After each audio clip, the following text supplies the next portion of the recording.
ലാലിഗയുടെ ത്രില്ലൊക്കെ പോയി. ഓക്കെ, പിന്നെ ഇതിനെക്കുറിച്ച് വീഡിയോ ചെയ്യുന്ന ഒരാളെന്ന രീതിയിൽ ജസ്റ്റ് ഒരു വീഡിയോ ചെയ്യുകയാണെന്ന് മാത്രം.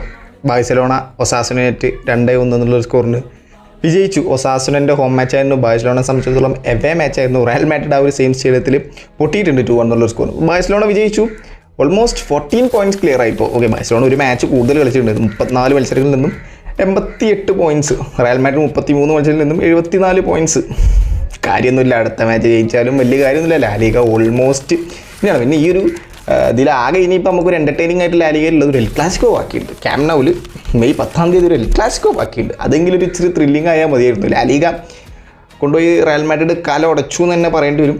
ബാഴ്സ ഈ ഒരു മാച്ചിൽ അത്യാവശ്യം കുഴപ്പമില്ലാത്തൊരു പെർഫോമൻസ് ഉള്ള ചെയ്തു. 80ാമത്തെ മിനിറ്റ് വരെ ഗോൾ സ്കോർ ചെയ്തിട്ടില്ല. പിന്നെ ലെവൻഡോസ്കിൻ്റെ ഹെഡിലൂടെ ഒരു ഗോൾ സ്കോർ ചെയ്തു. പിന്നെ ഫെറാൻ ഇറങ്ങി, ഫെറാൻ ഒരു ഗോൾ സ്കോർ ചെയ്തു.